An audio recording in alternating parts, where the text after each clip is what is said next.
Good afternoon, everyone. So for the next 20 minutes, yesterday I gave a presentation about what's happening globally in terms of the electrification trends. And for the next 15, 20 minutes, we'll try to cover what's happening actually in the Middle East region. So we'll give some landscape of the regional trends in terms of investments, regulations, policies, some of the market developments, challenges and opportunities, and we'll try to dive deeper in a couple of countries just to give you an insights. This is especially helpful for companies who are assessing whether to expand to the Middle East or not. What is the current policy landscape? Where is the opportunity in which country? And if there's a specific opportunity in a specific country, how that opportunity would look like. I work for an organization called Charging Interface Initiative, which is world's leading association for e-mobility and EV charging. With offices across the globe, we have over 400 members from across the EV value chain. So I work as managing director for the Middle East office, and as I mentioned, we have offices across the globe. If you are interested to know more about CharIN, I'm happy to chat after the presentation. So this is the agenda for today. We'll try to give what's happening again across the Middle East in general, and then we'll give some system characteristics. And this is especially important for people who are new to the region. So the way the region operates in terms of policy making, in terms of the market development, and the role of every stakeholder is quite different from other regions. So how this is actually, how it looks like in the region. So we'll go through this. Some of the key stakeholders, and this is especially important in terms of the role of each one of these stakeholders. Utilities are usually a little bit different from other regions, which is a key stakeholder that is very important across the EV ecosystem, and the other stakeholders as well. Some of the challenges and opportunities, and then we'll close by taking a closer look about what's happening in Qatar across the e-mobility landscape. So let's start with, the slides have a lot of data. I have to give that disclaimer, so you don't have to focus on the slides most of the time. I'm sure you will get the slides, but we can keep it interactive as well. We are a small audience. I think if we look at e-mobility across the region, the key trends that we see are driving this transition. The first one, which is the most important one, is economic diversification. So again, historically, this automotive sector has been dominantly dominated by a few countries, 3-4 countries. And what we see across the globe is this is an opportunity for every single country to localize the manufacturing or localize the industry. And this is a huge economic opportunity. And that's the one way for governments across the region to diversify their economy by investing more into e-mobility. And when I say investing, it's investing in adopting EVs and investing in manufacturing or building an ecosystem for this manufacturing industry. And what we see as well is, and this is a trend happening especially at the oil exporting economies across the region, is it's an opportunity to maximize export of oil and gas, which is actually much more expensive if you export it versus using it locally, where you can.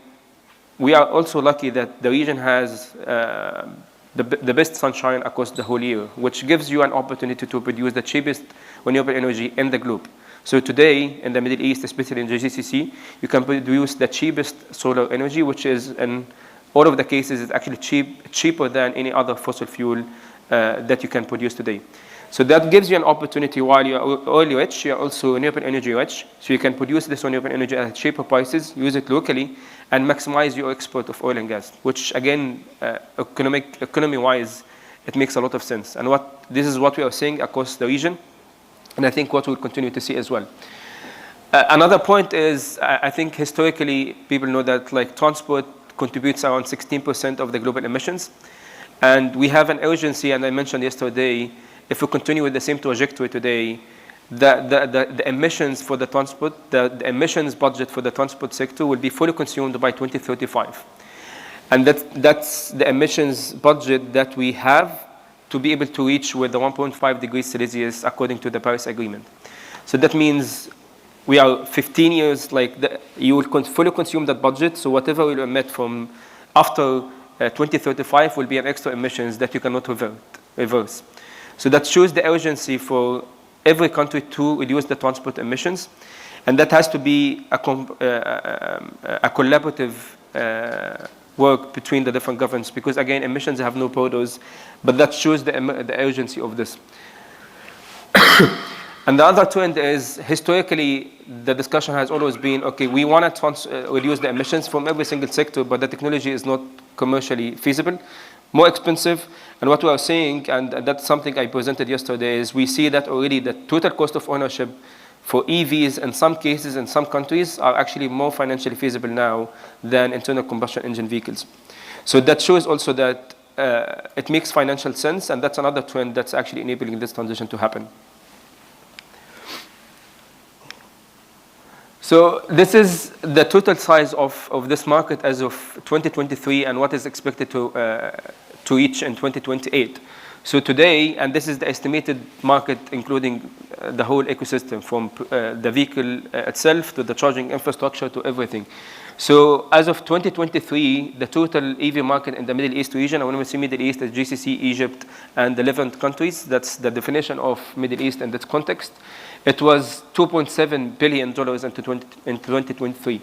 So in 5 years from now, we will reach almost 4 times that number, $7.65 billion. That shows the huge opportunity that is existing today. And I think we have not yet reached the total potential of that market yet.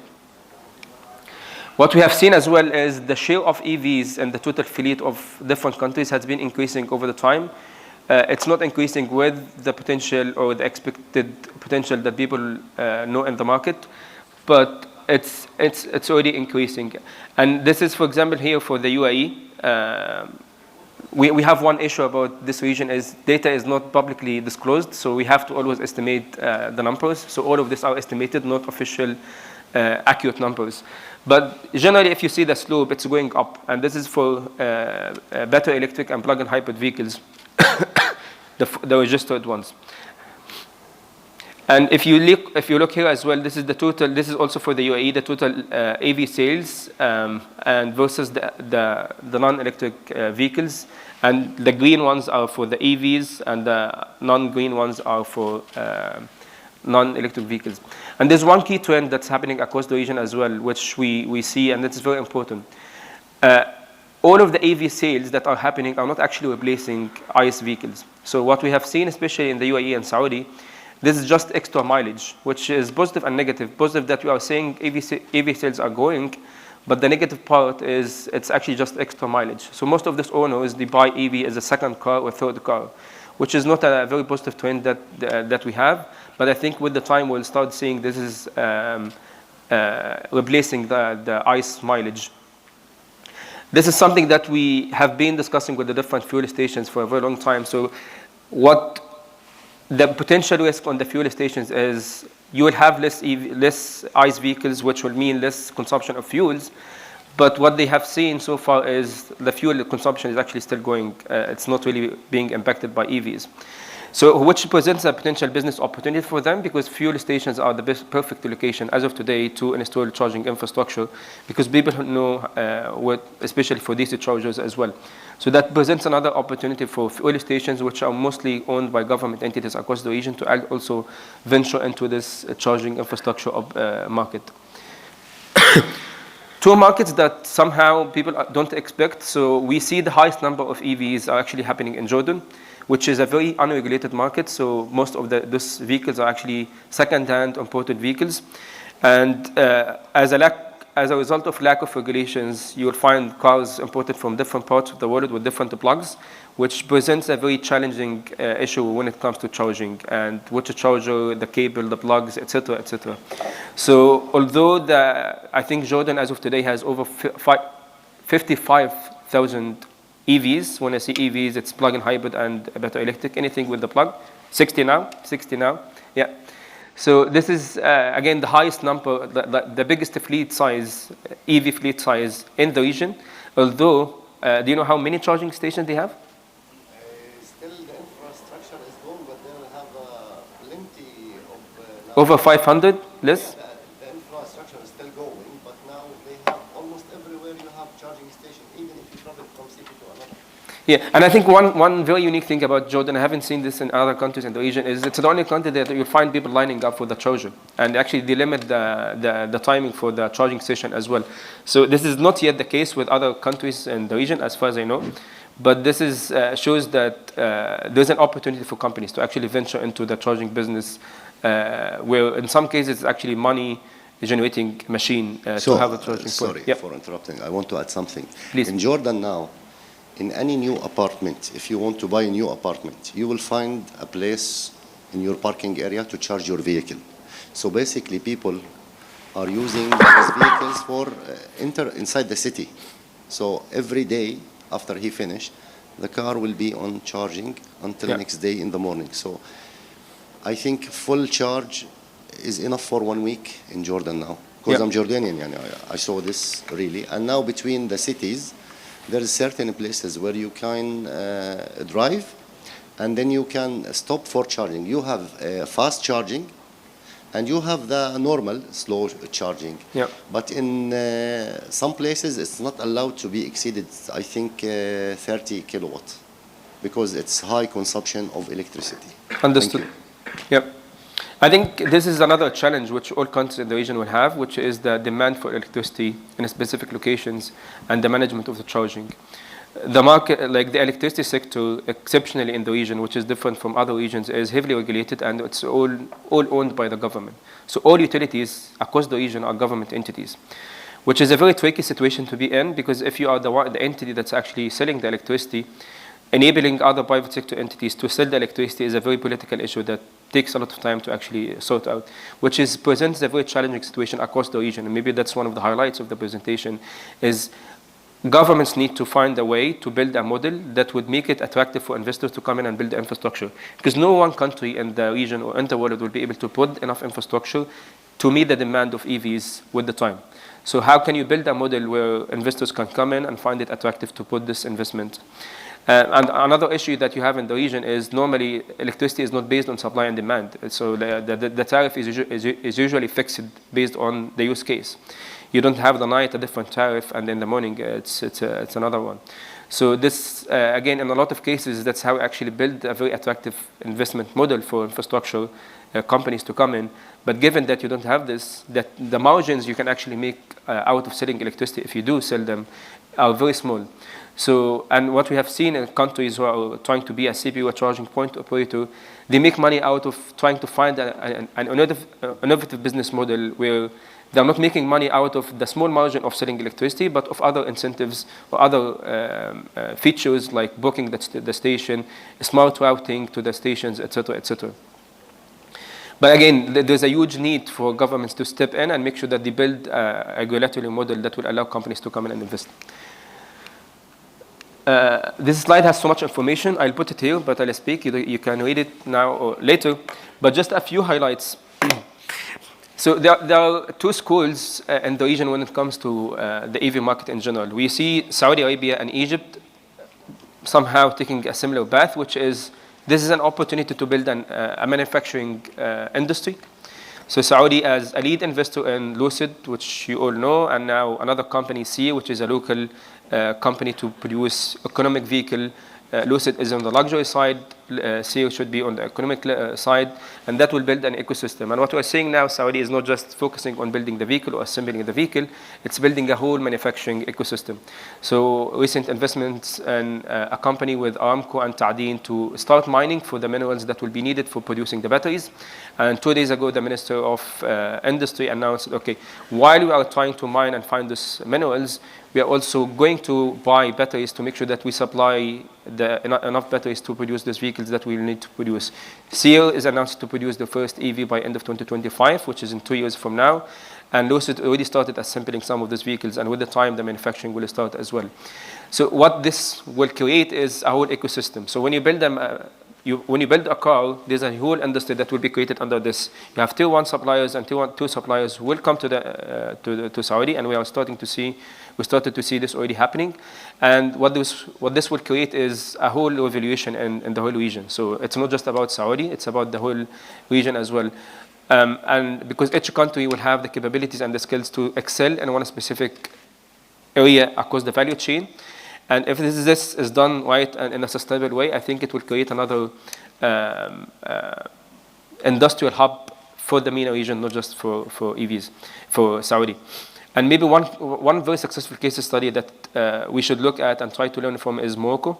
So Morocco today has many manufacturing plants actually for different EVs, especially to supply for the European market.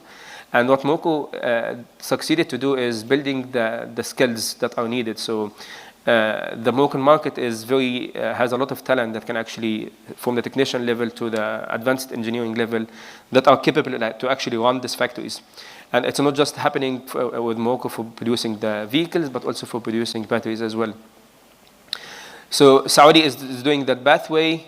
We see Egypt is taking smaller steps, slower steps as well. And the plan for Egypt is to manufacture an economic vehicle that would be used mainly for a taxi fleet. And Egypt, 5 years ago, or maybe 7 years ago, did a very successful case study. Case was rolling out taxi vehicles that are powered by natural gas. So what they did is they did a very successful agreement between the local commercial banks and different factories that would retrofit the vehicles to be powered by natural gas. If you have a taxi that has production that was produced in a specific year, to be able to renew the license, you have to retrofit the taxis. I don't know the numbers, but that resulted into emission reduction of a huge number. And that's going to be the strategy for the rollout of taxis, which again, if it's done in the same way, will be very successful. Egypt historically was one of the leading manufacturers of vehicles in the past with a Nasr Automotive Company, which is now trying to be reactivated to be the leader in manufacturing this new taxi, EV taxi that will be in the Egyptian market. And the other countries are perhaps taking a different path, which is instead of us creating the industry, maybe there are some initiatives in the UAE and Oman of producing EVs locally, but they're not as advanced and clear as in the case of Saudi and Egypt, I would say. What we are seeing in Saudi, Qatar, and maybe Oman as well, is the focus is mainly on electrifying the fleet, whether it's the government fleet or the local fleet. Qatar, I think the most successful in terms of electrifying the public transportation has been a very clear focus. I think it was discussed many times across the 2 days. And the UAE, I think if you have been to the UAE, there is a very successful case study in electrifying the fleet. And something I mentioned yesterday, so the size of or the influence of electrifying the fleet has a huge impact on the total transport emissions. If fleets emit about 2/3 of the total transport emissions, land transport, where the size of the fleet compared to the total vehicle size is almost 1/4. So there's, and usually because fleet do a lot of mileage, and some of them are wasted mileage, they call it dead mileage. So there's a lot of mileage that fleet do that when you electrify, that would have a huge impact as well. So what is happening in the UAE is, and it's mainly because of the competitive TCO, the total cost of ownership. Today, and this is based on the studies done by the fleet themselves, if you have an electric fleet, it makes more financial sense than actually an ICE fleet. So, and again, this is with the different optimization, especially now, electricity is not expensive in the UAE compared with fuel, which is also cheap, but electricity in general, it makes sense to electrify.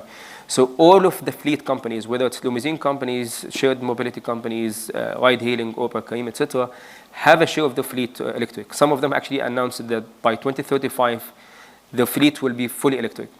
This is, and as of today, I think the estimated number of total fleet size in the UAE electric is around 42,000 vehicles, and this is going every year. And majority of these vehicles, about 80% are Teslas. The other 20% are distributed between the other brands. I think a key highlight, which is very similar from the UAE to the other countries, is there's most of the charging actually happens at home. So, and this is a bit a tricky point, because I mentioned earlier that most of we need to create a business model for investors to come and invest in the public infrastructure. So most of the charging happens at home. The estimated numbers is around 90% of the charging happens at home. And that's because most of the EV owners are villa owners. They have their private homes, because there's a challenge also with the residential charging and the permits and how you get the excess power, etc., etc. It's a bit tricky in the UAE as we speak, although they have a regulation that 5% of the parking in a building has to have charging infrastructure. That's the regulation today.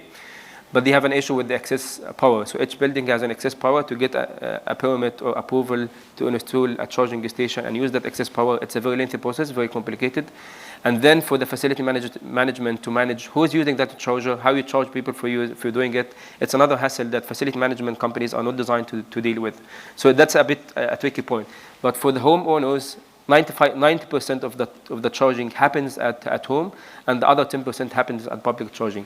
But that 10% is enough to actually get to uptime of almost 95% of the charging points.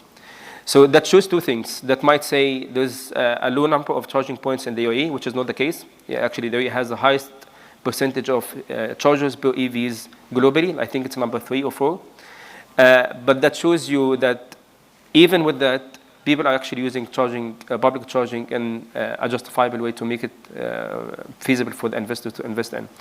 Another issue, which is we're seeing this across the region, and this is something that we need to make sure that we plan earlier, is the locations and the smart localization of the charging stations.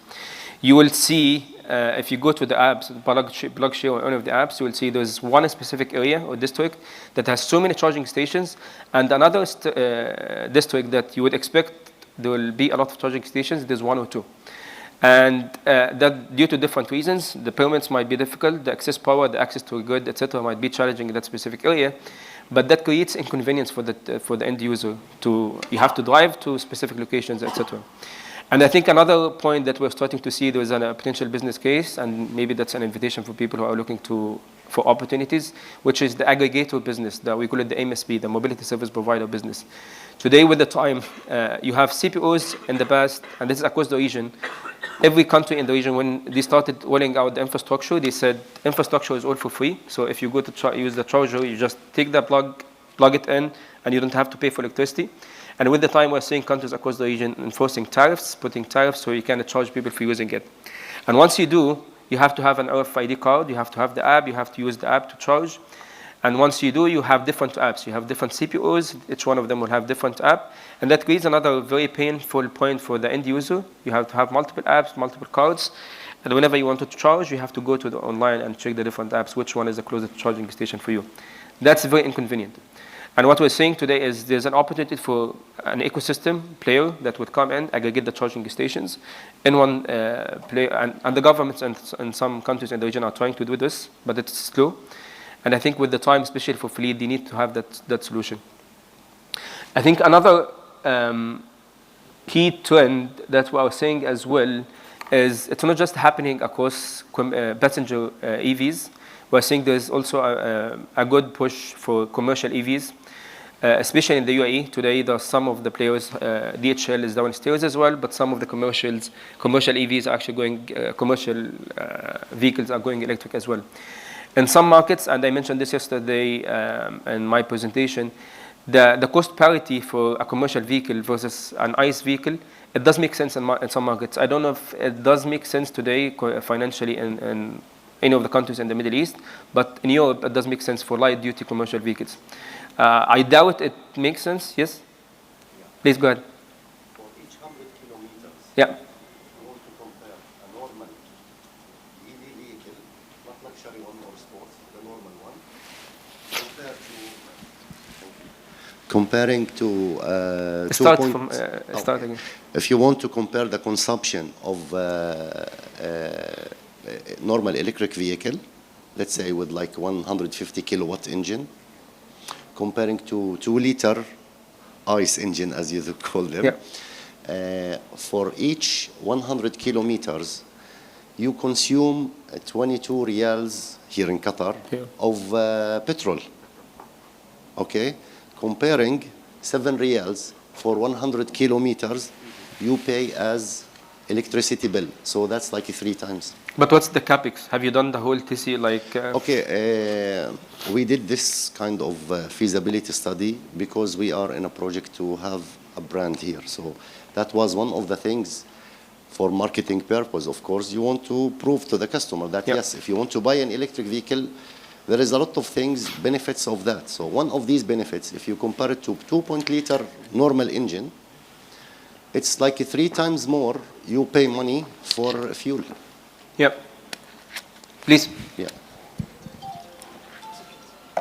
It's a small crowd, so yeah. Introduce yourself as well, just for the Let's audience. make it more interesting. I'm Yeah. a real estate expert coming from Dubai, Abu Dhabi.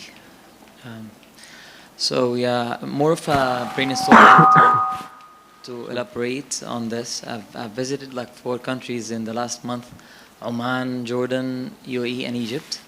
And I would say in Oman, I would see a huge number of fleet, like EV fleet, coming forward. And in UAE, undoubtedly, it's leading in the market. I agree with you, but the numbers are increasing rapidly and aggressively. So where I live in my compound, I see like in each street like 20% minimum, 20% as an EV.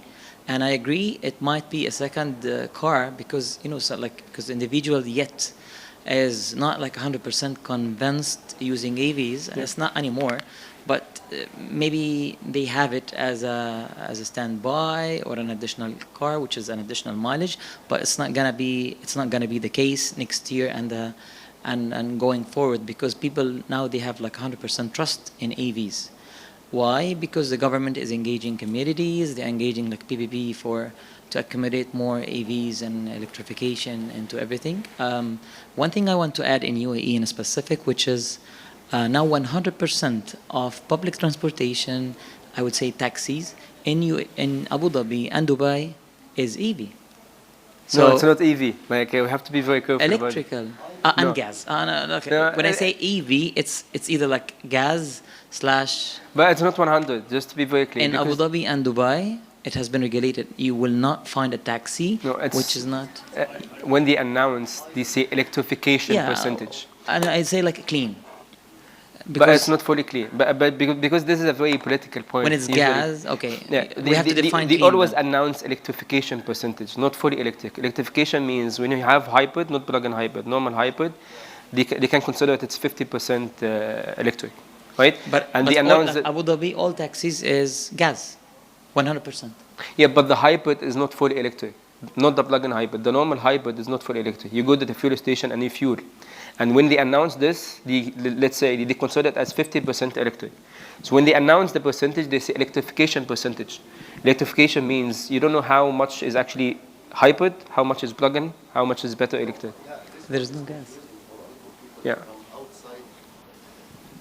Sorry, this is a little bit confusing for some people who are out of our industry.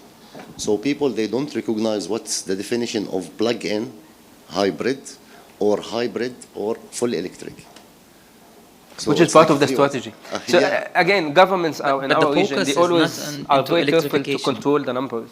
Yeah. The focus is not into electrification. The focus is in lowering the emissions, like unnecessary emissions, and having the green community and sustainable community and so on. So renewable energy, clean energy is the objective eventually, whether it's electrical, full electrical, or plug-in or hybrid. Like in Jordan, Yes. I've seen plenty of like even individuals like turning their own vehicles from normal like gas cars into like In Jordan, hybrid. almost the market dominated by electric I don't believe vehicles now. 60,000 And by you the way. have Yeah. more. It's way No, no. more, way more. This is the number of sales. If you want the actual vehicles, Way more. it's beyond that because they have a plug-in and they have hybrid. So if you go, Let's everywhere, take you the will find point it. here, maybe. But I fully agree with you. Yeah. But again, the whole point is we want to reduce the emissions. Because you will always contain, even if you could electrify every single vehicle today, you have existing fleet that's ICE that you need to reduce its emissions. So that's where it comes into the fuel efficiency standards. And UAE has been doing a great job. I think other countries need to follow with the fuel efficiency standards as well. But yeah. Hi, I'm Tobias. I'm working in a couple of these countries as transport planner. And just there was a question for fleet cost. So if you operate electric fleets today, it's around 30% more expensive if you consider CapEx and OpEx. In terms of emissions, actually, if you operate an electric car in most of the countries today, you're not doing any benefit for the environment, because if you look also at electricity production, and if you take electricity from the grid, you're producing more emissions, more greenhouse gas emissions, as if you would drive your gasoline or diesel engine. If you use the gas cars in the UAE, you already save 20% of emissions. But the good point right now is actually for this region, using the mild hybrid cars, because then in the city traffic, you might save 30% of greenhouse gas emissions if you look well to wheel. So what I want to say is, it's all nice, and I like electric vehicles and so on, but if you don't wait, or if you don't have enough renewables in your energy mix, you're actually not doing any good for the environment, at least if you look at greenhouse gases. It's a very good point, but I agree and disagree. I don't know about every single country in the region. There's a very good study which I invite all of you to read by CAPSOC in Saudi Arabia. They did a study about the well-to-wheel emissions of EVs, and I think they did the UAE, Saudi, and one third country, which I don't remember. And in the worst case, if we continue with the grid as of today until end of life of the car, an EV would be at least 10% cleaner than an ICE vehicle today with its equivalent, which is not enough to justify the whole transition, all of this infrastructure investment, I agree. But we have to also consider and keep in mind that the grid is the fastest to be decarbonized as of today. Renewables do make sense, going very fast, and there's a lot of targets, there's a lot of investment. Even if we continue with announced investments as of today, assuming there's no further investment that are coming in to electrify the grid, grid is already, the grid mix, renewables versus non-renewables, will be much higher over the next few years. So this has to be considered, to be kept into consideration as well. I don't know about the other countries, but at least for those countries, again, according to that study, which they only considered well-to-wheel for the calculation. But yes, fully agree. We need to decarbonize the grid much faster, and that has to happen as we electrify the fleet. Again, this is more information. But I think to summarize, maybe, there's a lot of information here. I don't know how much time we have. But generally, okay, if we look at Saudi Arabia, which I mentioned most of this information, I think generally what we have seen with Vision 2030 and all of the announced Saudi Green Initiative, Middle East Green Initiative, and all of what's happening in Saudi, each country has different organizations that are actually managing the EV agenda, which so far, if we historically, the automotive industry, you have the vehicle, you have the fuel station, that's it. You don't have to regulate anything beyond this. But now with the EV industry, you have the vehicle connected to the grid. You have to regulate the electricity sector. You have to regulate the vehicle sector. Who is licensing this? Who is actually checking whether this is what is the category of the vehicle? You get different types of EVs now that you don't know if this is a motorcycle, this is a car. So all of this is new to the government. So who is actually responsible for this? And when you come to the region, you have to understand the landscape. Each country has a different way of actually managing this. In some cases, it's fully under the Ministry of Electricity. In some other cases, it's fully under the Ministry of Transport, etc., etc. So it's still not very clear in all the region, all countries in the region. But with the case of Saudi, for example, here, I think it's a bit structured. So you have Saudi is federal, which is versus the UAE. Each government, each emirate has its own way of regulating this. Sorry. Saudi, for example, you have SASU, which is the Saudi Arabia Standard Organization. They put the standards for the EV charging and the vehicles, and they put the guidelines of what is an EV, what is the charging station that are eligible to be imported to the Saudi market, and they are the ones who have to approve whether this car is actually allowed to be imported in the Saudi market or not. And then you have the Ministry of Electricity, which is very important. They set the tariff for EV charging. They are the ones as well who you have to get approval to install a charging station. And this is quite similar with other countries when it comes to the Saudi. Then you have the Saudi Electricity Company. Once you get the charger to be approved, you have to get the also approval to install the charging station. That creates a little bit of inconvenience for anyone who is actually wanting to install infrastructure, because you have to get multiple approvals by multiple entities, which is the case with most of the countries in the region as well. And sometimes there's a major cost that associated with that process as well. So each entity will take a specific fee, and in a lot of cases, in some cases, the cost of all of these permits and the time cost as well is actually even more than the charger cost as well. So when companies actually do consider the business model, they don't consider the cost of this. They think the infrastructure cost is the highest cost, but you end up with all of this admin cost actually almost equal to the charging infrastructure cost. And in some cases, even you have to renew the permit for the charger on an annual basis, and like the case with Abu Dhabi, which is again an extra cost on you that if you run an infrastructure business, you have to consider this. We mentioned most of this information, and then I don't think I need to go through Qatar. You are all experts in Qatar by now, but maybe I'll just conclude with this slide here.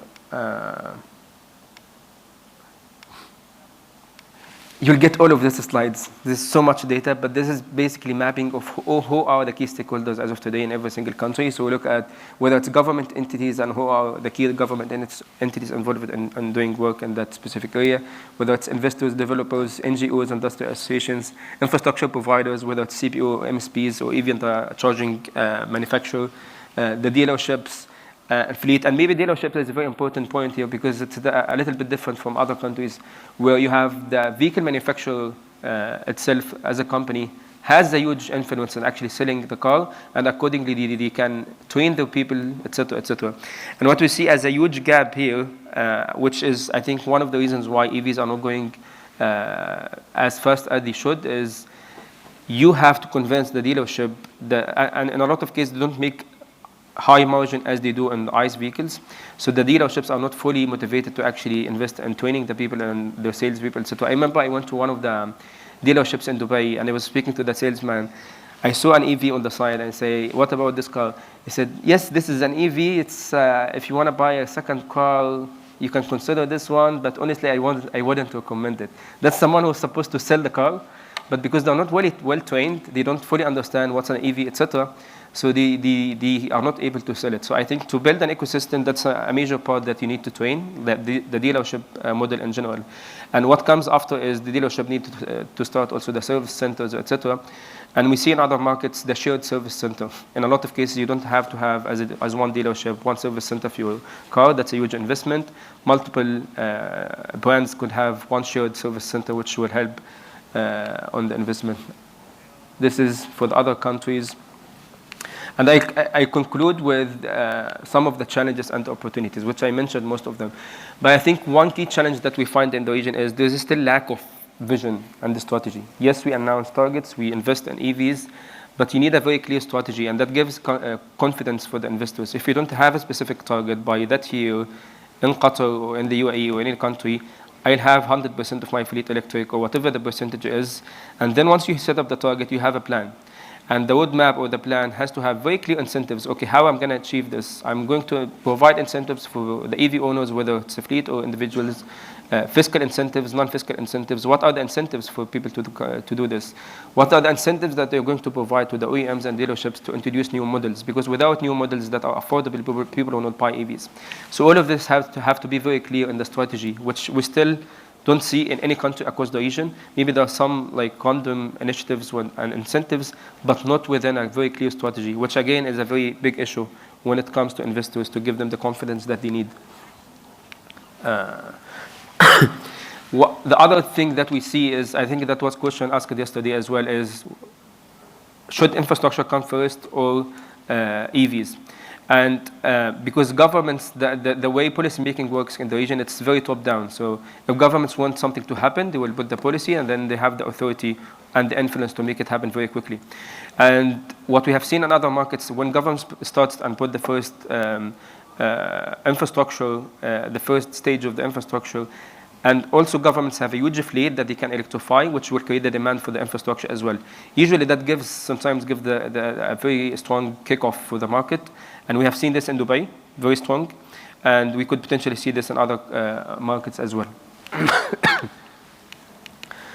The other point which was mentioned, like there's still lack of awareness to an extent, and you don't see this anymore with the people who actually drive EVs. They understand what's an EV, they understand they can use it for daily life normally, but there's still lack of awareness about EVs. And even this lack of awareness is among the drivers of, if you go to Dubai and you talk to the CharIN drivers who drive EVs, they don't understand what's an EV. And what end up happening is they drive a lot of mileage because it's like your phone. If you use your phone and you open your data all the time, it consumes a lot of the battery. It's like the way you drive your vehicle defines the lifetime of the battery, defines a lot of the factors that you, for the car as well. So that lack of awareness, even for the existing owners, especially with the fleet drivers, because again, they are the majority, is affecting the reputation of EVs and accordingly will affect the uptake of EVs as well. So there's a lot of awareness has to be done on all levels. The opportunities, I think there is still a lot of room for private companies and investors to come in and invest in the infrastructure. The ecosystem is not ready yet to enable this to happen, but I think there is still, governments will not be able to meet the demand for EVs, and accordingly, private investors have to come in and invest. Fleet electrification, there's an opportunity. Now it's mostly in piloting phase, but I think with the time, as we see EV prices going down, the commercial case will continue to happen. And I think another opportunity I mentioned earlier is the local manufacturing. There's no one single dominant, maybe China is, but there's still an opportunity for every single country to localize on the opportunity, whether it's localizing a specific basis on the value chain or creating a whole industry that will create jobs, will strengthen the economy, et cetera, et cetera. And I think another point is we have, which historically is the case, I mentioned earlier, that with the cheap renewable energy that the region can generate, there's a strong case for continuing to incentivize EVs in the region, maximize the export of oil and gas, which is, again, the strategy that has been happening in the region already. And that is, I think one last point is we haven't seen this like other markets and regions. You have financial institutions providing green loans or vehicles on cheaper rates for end users, which has been like, it doesn't make a huge difference financially in the cost of purchase, but it does give some kind of incentive, especially if you have a fleet. We haven't seen this fully at full potential, so that's an opportunity for financial institutions as well, and that will help strengthen and increase the uptake quickly. So that's all from my side. There are a few slides, but hopefully you will go through them once you get the slides. If we have time, I think that's good. Yeah, any questions? I speak too fast, and there's so much content in the slides, so if you have any questions, happy to answer. If I continue, if I open it, I need another 15 minutes. So you better go through them. And the rest is actually all about Qatar, which you... Can you focus a little bit on battery? Like at least if I elaborate like for 2 minutes on battery. So, okay, so there's a very interesting discussion happened. Yeah. All over, because we're using it in solar panels, we're using it in solar street lighting and so on. Yeah. Which is like number one. So now, question and answer. Yes. Yeah. Yeah, so we had a discussion, interesting, yesterday. So people think we don't have enough batteries to supply EVs. There's a very interesting article that came out from Bloomberg New Energy Finance last week. And what the article says is last year, 2023, China produced as many batteries as the whole world demand has. Only China. So any other country that produced batteries, that was oversupply. So, and from now till end of 2025, the announced capacity of battery production is almost 7.6 terawatt-hour battery capacity. That's, again, all of the announced investments, etc. Not all of them will come live, so maybe we will lose 40% of them, I don't know. But that's, and the expected demand, if we continue with announced policies for phase out of ICE and mandated EVs, etc., we're expecting, and also with the stationary storage, because they use lithium-ion batteries as well, the expected demand by end of 2025 is almost 1.7 terawatt-hour. So you're expecting supply of 7.6 and demand of 1.6 or 1.7. So that's, again, which is good and bad. Good because you have a lot of supply, which is good, but that will create a very competitive market. Prices will go down, good for the AV users, but makes it very difficult for any new company that wants to enter the market, because there's, like, the margins will be very thin. China is doing it because they are already in the process to manufacture plenty of numbers, so I think they know what they're doing. I hope so. I don't know. You never know. Maybe they're doing it so they don't have. Sorry, now they're ask your question. It will be recording. Sorry for that. I've been to China recently, and I think China is smart and they understand the amount of demand that's coming on the pipeline. So they might be doing it just because they have the chance now. There's no pandemic. There's no any. So from a risk perspective, it's good to have it. It will be helpful for the market competency. But even Chinese battery manufacturers are struggling because their margins now are very, very thin. So you know this 7.6, if you electrify every single car today, on the road today, every single car, if you electrify it, you need like 3.6 kilowatt-hour. But the profit is not in batteries. Sorry? You just mentioned that. The profit is not in batteries. No, the battery companies, the companies are specialized only in producing batteries. So these are the ones who will be affected if there's oversupply and the margins are But very if you thin. look at their like business model, you will not find again they're making money from batteries. If you know what I mean, like there's indirect cost. Maybe there's collaboration between those companies and EV manufacturers. I'm sure of that. Yeah.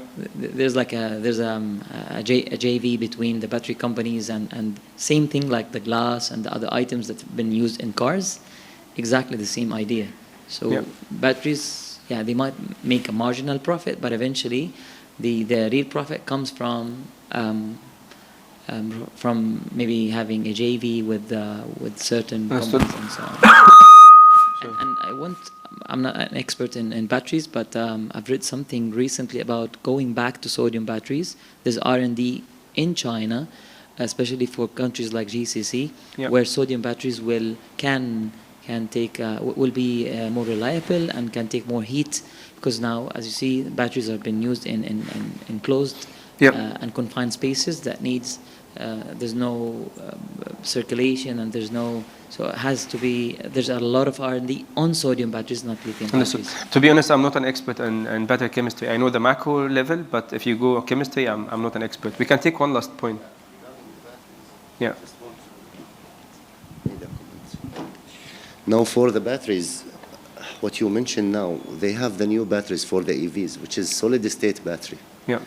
This is totally different battery from the Did you attend the lithium session ion. before me? Did you attend? No, I just They did had a today. very interesting discussion about oil batteries. Yeah. Yeah, so these batteries will change the whole game in the EV industry. Yeah. And it will not be like lithium ion. So lithium ion, it's like in terms of safety, there is high possibility, of explosion Yeah. sometimes. And also recycling these batteries because it's toxic for the environment. So this solid state battery is totally different from the usual, let's say, lithium ion batteries. So no worries about batteries, I think. Even Technology in is terms of developing. If you look at the capacity of availability. lithium ion, over the last Yes, few years, it's over-manufactured. Yeah, and the cost is good.